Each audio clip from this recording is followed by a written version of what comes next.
बचाने की नहीं है, संविधान लागू कौन कर रहा है, इस दिशा में अपने आप को लेके जाइए। समाज को टुकड़ों में बांटा जा रहा है, संगठन के माध्यम से तमाम लोगों को दिग्भ्रमित किया जा रहा है। स्पेशली टीचर्स के ऊपर ये जिम्मेदारी दी गई है कि आप लोग गांव-गांव में ये करिए, और हमारे बहुत सारे टीचर कुछ बहकावे में आ गए। एक धीरे धीरे करके उन्होंने आज अपने आप को इतना मजबूत कर लिया कि अब उनका टारगेट है कि तुम चाहे 40 सीटें जीत जाओ, तुम चाहे 100 सीटें जीत जाओ, लेकिन तुमको शासन सत्ता में भागीदारी कभी नहीं लेने देंगे। तुम्हारी शिक्षा व्यवस्था चौपट करेंगे, तुम्हारा आरक्षण खत्म करेंगे, तुमको नौकरी में नहीं आने देंगे, ईवीएम लगा के तुम्हारा वोट तक खराब कर देंगे। तुम कहाँ जाओगे अपने लिए न्याय मांगने के? तो भगवान बुद्ध के समय में एक छोटा सा प्रसंग है, संगठन से ही जुड़ा हुआ है, इसलिए वो बात कह रही हूँ।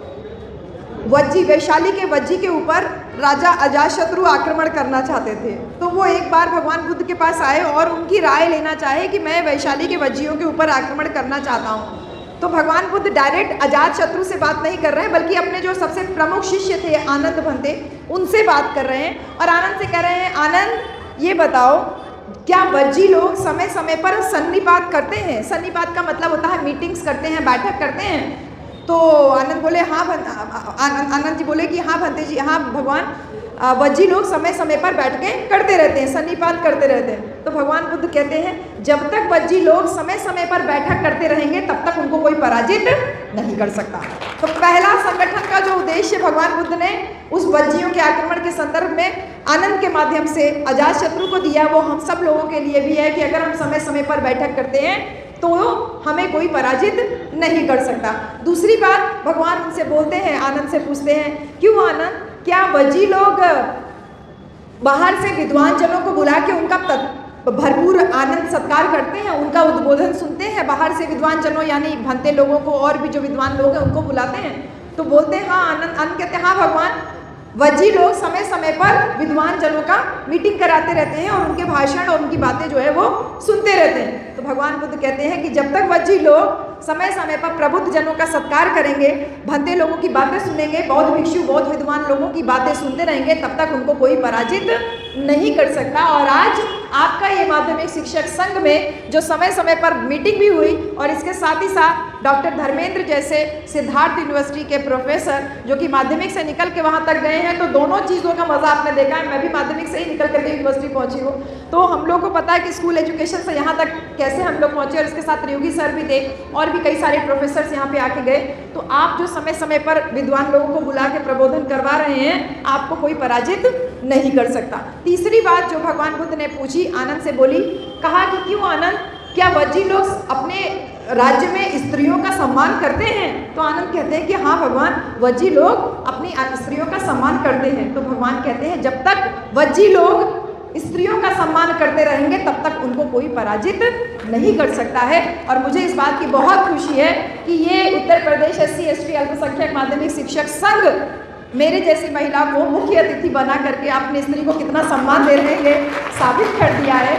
आपकी कोई भी डिमांड पराजित नहीं होगी, ये मेरा दावा है। भगवान बुद्ध ने आगे और भी 7 बातें कही थी, मैं केवल 3 जो मुख्य बातें थी जो आपके संगठन से जुड़ी हुई हैं वो मैंने आपको बता दी। तो ये 3 महत्वपूर्ण बातें होती है किसी भी संगठन को स्ट्रांग बनाने में, किसी भी संगठन को आगे ले जाने में। तो संगठन का उद्देश्य ही यही होता है, केवल ट्रांसफर, पोस्टिंग और पेंशन रूल्स के लिए नहीं बना है संगठन। संगठन बनता है एक मजबूती के लिए, समाज को एक नई दिशा दिखाने के लिए। बाबा साहब का जो नारा है ना, संगठित हो, संगठित हो, उन्होंने कहा कि शिक्षित जो होगा वही संगठित हो पाएगा। यहाँ लेकिन जितना ज़्यादा लोग शिक्षित हो रहे हैं, हम देख रहे हैं उतने ज़्यादा असंगठित हो रहे हैं, क्योंकि जितना ज़्यादा पढ़ रहे हैं उतना ज़्यादा ईगो हावी हो रहा है। और जब ईगो हावी हो रहा है तो हम ब्रह्मास्मि हो रहा है, यानी मैं जो कह रहा हूँ वही सत्य है, बाकी दूसरे की बात सुनने की ज़रूरत नहीं है। और ये जो संगठन बना करके जब आगे बढ़ रहे हैं, तो जो जितना बड़ा संगठन बना रहा है, जितने साल चला ले रहा है, वो अपने आप को अगर अपने आप को ब्रह्मा समझने लग रहा है तो वो ये जा रहा है कि उसकी बोली सबसे ऊंची लगनी चाहिए। ये मेरा नहीं कहना, ये बाबा साहब डॉक्टर भीमराव अंबेडकर का कहना है कि कुछ संगठन के लोग कार्य सिर्फ इसलिए कर रहे हैं कि चुनाव के समय में उनकी बड़ी बड़ी बोली लगाई जा सके। मान्यवर कांशीराम साहब, जिन्होंने अपनी पूरी जिंदगी बहुजन मिशन मूवमेंट के लिए त्याग कर दी, एक बार उनसे एक कार्यकर्ता ने पूछा कि साहब, इस दुनिया में सब कुछ बिकाऊ है, वोट बिकाऊ है, वोटर बिकाऊ है, कार्यकर्ता बिकाऊ है, एक दिन कांशीराम भी बिक जाएगा क्या? तो साहब बहुत संजीदा हो गए, बहुत गंभीरता से इस बात का जवाब देते हैं, कहते हैं बिल्कुल सही कह रहे हो तुम कि वोट बिकाऊ, वोटर बिकाऊ, कार्यकर्ता बिकाऊ। हो सकता है एक दिन कांशीराम भी बिक जाए, लेकिन कांशीराम के बिकने की कीमत 1000 रुपया नहीं होगी, कांशीराम के बिकने की कीमत 1 पौवा दारू नहीं होगी, कांशीराम के बिकने की कीमत ओपीएस नहीं होगी, कांशीराम के बिकने की कीमत ट्रांसफर पोस्टिंग नहीं होगी। कांशीराम अगर बिकेगा तो कांशीराम के बिकने की कीमत देश के प्रधानमंत्री का पद होगा। अब आप लोग तय करिए कि आप लोगों ने अपने बिकने की क्या कीमत लगा के रखी हुई है। अगर आप शिक्षित हैं, अगर आप संगठन चला रहे हैं, तो आपने अपने बिकने की कीमत क्या लगा के रखी हुई है। क्या एक छोटा सा पेंशन स्कीम हमको कोई भी खरीद के लेके चला जा सकता है? कोई झुंझुना थमा दे कि हम तुम्हारी पेंशन लागू कर देंगे तो तुम उसके पीछे अपना वोट बेच दोगे क्या? क्या वो लोग जो नौकरी नहीं कर रहे हैं, क्या वो बेवकूफ़ हैं क्या? क्या वो लोग जिन लोगों ने संघर्ष किया सड़क पे चल के, अपनी नौकरियों से इस्तीफा दे करके आपके और हमारे हक और अधिकार के लिए यहाँ तक इस मिशन मूवमेंट को लेकर के आए, क्या उनके दिल में दर्द नहीं है कि मैं भी नौकरी करता तो मेरे भी बच्चे अच्छे से पढ़ते लिखते आगे बढ़ते?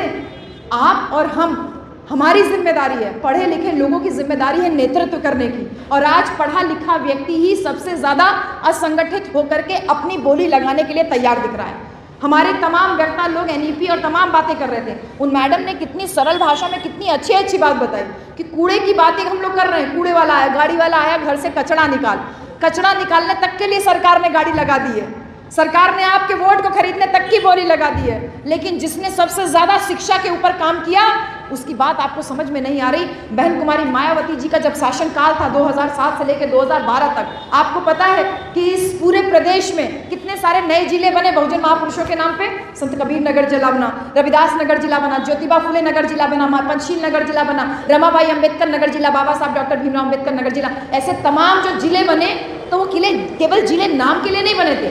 इन जिलों में मेडिकल कॉलेजेस खुले, डिग्री कॉलेजेस खुले, इंजीनियरिंग कॉलेजेस खुले, पॉलिटेक्निक कॉलेजेस खुले, आईटीआई कॉलेजेस खुले, इंटर कॉलेज खुले, प्राइमरी विद्यालय खुले। यानी कि शिक्षा के ऊपर सबसे ज़्यादा अगर किसी ने काम किया तो बहन कुमारी मायावती जी ने अपने शासनकाल में काम किया। और हम आज अगर विश्वविद्यालय में प्रोफेसर बन पाए हैं, आप लोग उन तमाम कॉलेजेस जो कि इससे सिद्धार्था कॉलेज है, ये उन्हीं से शासनकाल में बना हुआ है। सिद्धार्था कॉलेज में अगर आप प्रोफेसर बन पाए हैं तो ये कहीं ना कहीं शिक्षा के प्रति बहन जी का जो संजीदगी है, जो उनका एक संवेदनशीलता है, ये दिख रही है। और हम और आप पढ़े लिखे हो करके इतना पढ़ रहे हैं, अरे शिक्षा जो है दिमाग खोलती है। ये भैया गाना गा रहे थे इतना बेहतरीन, शूद्र कह के बांटा, क्या क्या कह के नहीं बांटा। और जब शिक्षित हुए, संगठित होने लगे, तो जब वोट डालने की बारी आई तो वापस जाकर के अपनी जातियों के संगठन में बैठ गए हम। क्या शिक्षा का ये उद्देश्य था? एक बड़ी आइडियोलॉजी की तरफ आपको लेके गए थे मान्यवर कांशीराम साहब। बहुजन आपका कोई नाम लेवा नहीं था। दलित समाज तो वैसे ही पीटा जा रहा था, लेकिन पिछड़े समाज को भी कोई नाम लेने वाला नहीं था। दलित तो संघर्ष करके अपना जीवन जी रहा था, पिछड़े समाज की कोई भी पूछ नहीं थी, जब तक माननीय कांशीराम साहब ने 1984 में राजनीतिक संगठन के रूप में आपको और हमको एक आवाज़ नहीं दी थी। तब से आपकी बोली लगना शुरू हो गई। और ये हालत हो गई कि जब साहब कांशीराम आपको 4 बार उत्तर प्रदेश में मुख्यमंत्री बनाए तो हम लोगों ने अपनी अपनी जाति के नेताओं का चुनाव करना शुरू कर दिया। एक जो बड़ा एक जैसे एक बड़ी छतरी है ना जिसके नीचे हम बैठे हुए हैं, ये एक बड़ा कैनवास जो मिला था, उस कैनवास के ऊपर उल्टी पुल्टी रंगाई पुताई करने लगे। और ये ध्यान रखिए कि आज यहाँ पे एनईपी की बात कर ले रहे हो, अपनी ट्रांसफर पोस्टिंग की बात कर ले रहे हो, ओपीएस का हल्ला मचा ले रहे हो, लेकिन दिमाग में ये बात जरूर रहे कि 27,767 प्राइमरी विद्यालयों को बंद कराने का फरमान अभी कुछ दिन पहले योगी सरकार ने वापस लिया है। किसके दबाव में? सिर्फ एक ट्वीट के दबाव में। और वो ट्वीट उस शक्तिशाली महिला का है जिसकी बोली में इतना दम आज भी है कि केवल अगर वो इंटरनेट पे एक छोटा सा मैसेज डाल देती है तो सरकार को बैकफुट पे आ जाना पड़ता। शक्ति का एहसास करना सीखिए। शिक्षा शक्ति का एहसास कराती है और वो शक्ति का एहसास हमको दिखाई देता है कि 37 सांसद लेकर के भी कोई आरक्षण में वर्गीकरण जैसे फैसले पर कोई नहीं बोल रहा है। 37 सांसद हो करके भी कोई नहीं आवाज़ उठा रहा है, बल्कि उन्हीं में से कोई उनका भाई भतीजा निकल करके ये बोल रहा है कि हम तो चाहते थे ये वर्गीकरण का फैसला 60 के दशक में ही लागू हो जाना चाहिए था। इस गंभीरता को समझना है। ये जाति बिरादरी से ऊपर उठ करके लेने वाला फैसला है। मान्यवर कांशीराम साहब की देन थी कि मंडल कमीशन लागू हुआ। साहब ने नारा दिया, मंडल कमीशन लागू करो वरना कुर्सी खाली करो। ये मंडल कमीशन किसके लिए था? ये पिछड़े समाज के लिए था। वो पिछड़ा समाज जो आज अपने आप को बहुत ऊंची बिरादरी का मान करके घूम रहे हो कॉलर ऊपर करके। नहीं मेरे भाई, ये कॉलर ऊपर करके घूमने वाली बात नहीं है। ये अगर आग तुम्हारे घर तक आई है तो मेरे घर तक जरूर पहुंचेगी। और आज मंडल कमीशन सही तरीके से लागू नहीं हुआ और आज अनुसूचित जाति के आरक्षण में वर्गीकरण का फैसला लागू करने के लिए होड़ मची हुई है। किसका नाम लेकर के? संविधान का नाम लेकर के। क्या आपने सोचा ये संविधान बाबा साहब डॉक्टर अंबेडकर लिख के देके गए थे? कितना मजबूत संविधान है कि जो लोग बाबा साहब के नाम से नफरत करते थे, जो लोग समता, स्वतंत्रता, न्याय और बंधुत्व पे आधारित व्यवस्था से नफरत करते थे, आज उनको मजबूरी में ही सही 26 नवंबर से लेके 26 जनवरी तक संविधान दिवस मनाने का जो है फरमान जारी करना पड़ा। अभी माननीय मुख्यमंत्री जी ने जारी किया है, मोदी जी ने 26 नवंबर से लेके 26 जनवरी तक संविधान के ऊपर दिवस हम लोग आयोजन करेंगे। ये किस चीज़ की मजबूती है? जैसे जैसे समाज शिक्षित हो रहा है, संविधान के प्रति उसकी जागरूकता बढ़ रही है, और जब संविधान के प्रति जागरूकता बढ़ रही है तो संविधान को ढाल बना करके पुनः समाज को वही मनुस्मृति वाले काल में ढकेलने की प्लानिंग चल रही है। इस साजिश का हिस्सा पढ़े लिखे लोग मत बनिए मेरे भाई। आपकी और हमारी जिम्मेदारी है समाज को सही दिशा देने की। और अगर आप और हम ही खाली यही कहेंगे कि संविधान बचाओ बचाओ बाकी देखा जाएगा, मुद्दा था ही नहीं कभी संविधान बचाने का। अरे संविधान इतना मजबूत दस्तावेज है। हमारी मैडम इतने अच्छे से आप बोल रही थी, आपका माइक इतना स्लो चल रहा था, नहीं तो आपकी बातें ना मेरी बातों से कहीं ज़्यादा इफेक्टिव होती, क्योंकि आप यादव बिरादरी से आ रही थी और आपने जो बातें बोली सही मायने में एक लीडर की क्वालिटी मैडम के अंदर, मुझे नाम आपका नहीं पता, लेकिन मैंने जब आपने पूरा नाम लिया तो मुझे लगा कि इतना अच्छा, आप एक तो माध्यमिक में टीचर हैं और इतना आपके दिमाग में क्लैरिटी ऑफ थॉट है, इतने अच्छे से आप बता रही थी तक्षशिला, विक्रमशिला, नालंदा यूनिवर्सिटीज़ के बारे में, भगवान बुद्ध के बारे में। ऐसी महिलाएं समाज को सही आईना, सही रूप, सही दिशा दिखा सकती हैं। मेरे साथियों, ये जो समय है, ये जो दौर है संविधान को ढाल बनाने का, बाबा साहब डॉक्टर अंबेडकर इतना मजबूत संविधान लिख के गए हैं, वो कोई कागज़ का टुकड़ा नहीं है कि कोई आके बदल देगा, फाड़ के चला जाएगा। किताब का पन्ना भी नहीं है कोई पलट देगा। वो अपने आप की सुरक्षा करने में स्वयं सक्षम है। मुद्दा था कि 75 साल से ज़्यादा हो गया संविधान बने हुए, संविधान लागू हुआ कि नहीं हुआ। और संविधान लागू करने का काम तमाम medical college, engineering college, degree, polytechnic, inter colleges बनाने वाली बहन कुमारी मायावती जी के शासनकाल में हो रहा था, जब लड़कियों की शिक्षा फ्री में दी जा रही थी, SC, ST, OBC की माइनॉरिटी की शिक्षा फ्री में चल रही थी और उल्टे वजीफा अलग से मिलता था। यानी हमें स्कॉलरशिप, स्टाइपेंड मिल रहा था कि बच्चों को कॉपी, किताब, पेंसिल खरीदने में, फॉर्म भरने में, परीक्षा का दिक्कत ना हो। संविधान लागू किया जा रहा था मेरे साथियों, और हमारे हाथ में झुंझुना थमा दिया गया। जैसे OPS का कोई झुंझुना आता है ना चुनाव से पहले, वैसे झुंझुना थमा दिया गया, संविधान बचाओ बचाओ बचाओ। अरे बचाओ बचाओ, लड़की की इज्जत है क्या जो बचाओ बचाओ बचाओ हल्ला मचा रहे हो? बड़ा बड़ा ट्रकों के पीछे दिखाए बेटी बचाओ बेटी पढ़ाओ, नारों के पीछे आपको जो चेतावनी दी जा रही है उसका आपको अंदाजा ही नहीं है। चेतावनी दिया था, अरे बेटी बचा सकते हो तो बचाओ, अगर बच जाए तो पढ़ा लेना, नारा दिया ना, बेटी बचाओ बेटी पढ़ाओ। वैसे ही आपको नारों के पीछे संवेदनशीलता जो नहीं थी, जो चीज़ें, कुछ चीज़ें हिडन होती हैं, अप्रत्यक्ष रूप से जो आपको दिखाने की कोशिश की जाती है, वो आपको दिखती नहीं, दिखती है तब जब पानी सर से ऊपर जा चुका होता है। संविधान लागू हो रहा था जब हर बेटी, हर बेटा, प्रत्येक नागरिक भय मुक्त रूप से थाने में अपनी FIR दर्ज करवा पा रहा था। थाने में बड़ा बड़ा लिखवा दिया गया था कि यहाँ आपकी FIR लिखी जाएगी। ये किसके शासनकाल में हुआ? संविधान लागू जिनके शासनकाल में मैं बात कर रही हूँ। मैं राजनीतिक बात कोई नहीं कर रही हूँ, लेकिन ये सारे मुद्दे मुझे अब सोचने के लिए मजबूर करते हैं जब मैं फील्ड में लोगों के बीच में जा रही हूँ। चुनाव लड़ना, चुनाव हारना, चुनाव जीतना, ये एक अलग प्रक्रिया है। इसके पहले मैं एक बनारस हिंदू यूनिवर्सिटी में प्रोफेसर भी हूँ, और एक प्रोफेसर होने के नाते मैं अपना दायित्व पहले भी निर्वहन कर रही थी, लेकिन एक राजनेता के रूप में जब मुझे अवसर मिला तब मैंने उसको उस नज़रिए से जब देखा तो मुझे समझ में आया कि कितना बड़ा मिशन मूवमेंट का काम हो रहा था जब शिक्षा के प्रति इतना बड़ा काम किया गया। वो फ्री में राशन बांट के बड़ा बड़ा होर्डिंग लगा रहे हैं। हमने फ्री में शिक्षा दी, लेकिन उसका प्रचार आप और हम शिक्षक मिलकर के भी नहीं कर पाए। और हम और आप ही हैं जो अब उन सारी चीज़ों को पीछे लेग पुलिंग कर रहे हैं, उनकी टांग खिंचाई कर रहे हैं और ये सोच रहे हैं कि अरे एक तो दलित समाज की है, अरे कैसे भी हट। वो दलित समाज की लीडर नहीं है, वो बहुजन समाज की लीडर है। उसको विश्व की 6 शक्तिशाली महिलाओं में, टॉप 6 महिलाओं में पोजीशन मिली है। ऐसे ही नहीं मिली है क्योंकि उन्होंने आज तक किसके साथ समझौता नहीं किया। उन्होंने कभी भी समाज के सम्मान के साथ समझौता नहीं किया। समाज को आगे बढ़ाने के लिए, समाज को सही दिशा दिखाने के लिए कभी भी पीछे नहीं हटी। चाहे वो आरक्षण में वर्गीकरण वाला मुद्दा हो, चाहे 27,000 28,000 विद्यालय बंद करने का मुद्दा हो, चाहे बच्चों को फ्री में एजुकेशन देने का मुद्दा हो। हम औरतों के लिए जननी सुरक्षा योजना के तहत जो 108 नंबर एम्बुलेंस चल रही है ना, ये बहन जी की देन है। उन्होंने देखा कि गाँव में औरतें प्रसव के दौरान मर जाती हैं, ये एम्बुलेंस का कॉन्सेप्ट ही उन्हीं का था कि हर दरवाजे एम्बुलेंस पहुंचे, कि ना तो जच्चा मरे ना तो बच्चा मरे। इतना कौन सोच सकता है?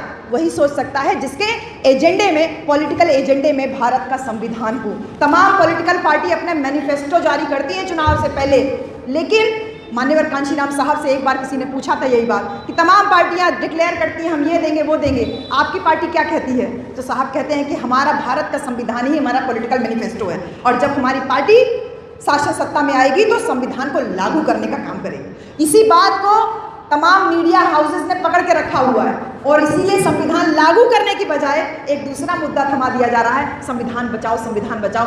गांव-गांव संविधान लेकर के बचाने का नाटक करते घूम रहे हैं। और कल एक राजनेता को मैंने संविधान की किताब लेकर के शपथ लेते हुए भी सदन में देखा, जिनका अपना भाई जाके ऑस्ट्रेलिया में बयान दे के आता है कि हमारी सरकार अगर इंडिया में बनी तो सबसे पहले हम आरक्षण खत्म करेंगे। तो वो आरक्षण केवल हमारा नहीं खत्म होगा मैडम, आपका भी खत्म होगा। यानी SC OBC माइनॉरिटीज को मिलने वाली जो सहूलियतें हैं वो खत्म होंगी। एक भाई वहां जाके दावा करता है और बहन यहाँ आकर के संविधान की किताब लेकर के नाटक नौटंकी करती है। और ये बात आपको हमको बहुत अच्छे से समझ लेनी है कि एक बहुत बड़ा जो एक ड्रामा इस बहुजन समाज के साथ खेला जा रहा है, इस ड्रामे को अगर सही तरीके से हमने नहीं समझा और इस ड्रामे का काट नहीं ढूंढा तो ना आप सुरक्षित रहेंगे ना हम सुरक्षित रहेंगे। धीरे धीरे करके उन्होंने आज अपने आप को इतना मजबूत कर लिया कि अब उनका टारगेट है कि तुम चाहे 40 सीटें जीत जाओ, तुम चाहे 100 सीटें जीत जाओ, लेकिन तुमको शासन सत्ता में भागीदारी कभी नहीं लेने देंगे। तुम्हारी शिक्षा व्यवस्था चौपट करेंगे, तुम्हारा आरक्षण खत्म करेंगे, तुमको नौकरी में नहीं आने देंगे, EVM लगा के तुम्हारा वोट तक खराब कर देंगे। तुम कहाँ जाओगे अपने लिए न्याय मांगने के लिए? इसलिए मेरे साथियों, सजग हो जाइए, संजीदा हो जाइए। लड़ाई संविधान लागू करने की है और संविधान बचाने की नहीं है। संविधान लागू कौन कर रहा है, इस दिशा में अपने आप को लेके जाइए। समाज को टुकड़ों में बांटा जा रहा है, संगठन के माध्यम से तमाम लोगों को दिग्भ्रमित किया जा रहा है। स्पेशली टीचर्स के ऊपर ये जिम्मेदारी दी गई है कि आप लोग गांव-गांव में ये करिए, और हमारे बहुत सारे टीचर कुछ बहकावे में आ गए। एक बहुत सम्मानित इंटर कॉलेज के टीचर थे, उन्होंने कहा कि मैं इसके पहले जो है इस वाले चुनाव में, लोकसभा चुनाव में, मैं फला व्यक्ति के पास गया, राष्ट्रीय अध्यक्ष के पास गया, मैंने उनको बहुत सारी बातें सुनाई और उनकी पूरी बात, उन्होंने हमसे बात किया, मैंने उनको बात तमाम सुनाई। आपने आरक्षण प्रमोशन में आरक्षण का बिल फाड़ा, आपने महिला आरक्षण का बिल फाड़ा, ये फाड़ा वो फाड़ा। हमने कहा अच्छा, उन्होंने आपकी बात सुनी, उसके बाद कह रहे अरे मैंने अपनी बात सारी कह ली। मैंने कहा तो कह के क्या हुआ, वोट आपने किसको दिया? तो बोल रहे कि आप उनसे मिलने गए थे तो वोट उन्हीं को दिया। मैंने कहा इतना आप इंटर कॉलेज में टीचर हो, दिमाग में इतना नहीं समझ में आया कि उसको तुम्हारा वोट देना चाहिए था, वो तुम गाली भी उसको दे के आते ना तो भी वो तुम्हारी गाली को स्वीकार कर लेता, क्योंकि उसका अल्टीमेट एम था अपने लिए कुछ एक सांसद, विधायक, मंत्री ले लेना। तो आप उसको बातें सुना करके आए, लेकिन अपने साथ साथ अपनी जो ग्रुप था उसका पूरा वोट बर्बाद करके आए। इसका खामियाजा जनता को अगले 5 साल तक भुगतना पड़ेगा। और उसके तत्काल बाद ही जब आरक्षण में वर्गीकरण का माननीय सुप्रीम कोर्ट का फैसला आया तब हमने देखा, जब प्राइमरी विद्यालयों को बंद करने का फैसला आया तब हमने देखा, और अभी हमारे जो साथी कुछ और जो आप चैलेंजेस बता रहे थे कि कुछ और चीज़ें भी हो रही है, ये हमने देखा है कि किस प्रकार से शिक्षा व्यवस्था को पूरी तरीके से अपने कब्जे में करके कमज़ोर करने की कोशिश कर रहे हैं। इसलिए जाग जाइए, समय बहुत हमारे पास कम है, और इस कम समय में हमारे पास जो चैलेंजेस हैं वो यही है कि उनसे बर्दाश्त नहीं हो रहा है कि आप सोफे पे बैठे हो, कारपेट लगा हुआ है, बढ़िया टेंट लगा हुआ है, अच्छा कपड़ा पहन रहे हो, अच्छे घर मकान में रह रहे हो, नहीं बर्दाश्त हो रहा। टारगेट है जाति वाले धंधे में आपको वापस पहुंचाना, और यही टारगेट ये जो आपने अपना विषय रखा है ना, इसमें तमाम वक्ताओं ने उन सारी बातों पे बहुत विस्तार से बोला है। मैं उतना बात नहीं कहूँगी, ये ज़रूर कहूँगी जो बाबा साहब डॉक्टर अम्बेडकर की बात जो सचिन जी बोल के गए कि I am a part apart, मैं एक अलग अस्तित्व रखता हूँ। वैसे ही SC ST OBC और माइनॉरिटी एक अलग अस्तित्व है। किसी का पिछलग्गू बनने की ज़रूरत नहीं है। किसी का पिछलग्गू बन के आप 2, 4, 6, 10 सांसद ही केवल चुन सकते हो, लेकिन आपको कोई शासन सत्ता में भागीदारी नहीं देगा। लेकिन इतना मजबूत लीडरशिप अगर आपके पास है कि जो 8-10 सांसद विधायक पाने के बाद भी देश के प्रधानमंत्री पद का सबसे बड़ा दावेदार हो जाता है, तो ये आपको और हमको तय करना है कि किसके साथ में जाना है। मजबूत लीडरशिप के साथ में जाना है कि परिवार वाली लीडरशिप, जो कमज़ोर लीडरशिप है, जिसके पास कोई कैडर नहीं है, जिसके पास कोई विचारधारा नहीं है, उसके साथ में जाना है। और पढ़े लिखे लोग सबसे ज़्यादा दिग्भ्रमित हो रहे हैं, इसलिए हमारी जिम्मेदारी और ज़्यादा बढ़ जा रही है। बस यही कहूँगी कि जो शिक्षा ने आपको जो अवसर दिया बहन कुमारी मायावती जी के शासनकाल में, फ्री में एजुकेशन, उल्टा स्कॉलरशिप अलग से मिलता था, और सारे ज़िलों में बच्चों के पढ़ाने के लिए अंबेडकर छात्रावास, जैसे लखनऊ में भागीदारी भवन खुला, उसमें SC ST OBC माइनॉरिटी बच्चों के पढ़ने लिखने और खाने पीने के लिए यानी कोचिंग की व्यवस्था भी फ्री में और साथ ही रहने और खाने की भी व्यवस्था की गई। ये शासन हमको वापस लेकर के आना है। हमें टारगेट है कि हमको फ्री में राशन नहीं चाहिए, हमको संविधान बचाने की लड़ाई नहीं लड़नी है, हमको संविधान लागू करने की लड़ाई लड़नी है। और किस प्रकार से जो शिक्षा को फ्री कर दे, जो शिक्षा को मजबूत कर दे, जो बच्चों के भविष्य के साथ खिलवाड़ न करे, हमारा साथ उसके साथ में होना चाहिए। यही सारी बातें मैं आप सबसे कहने के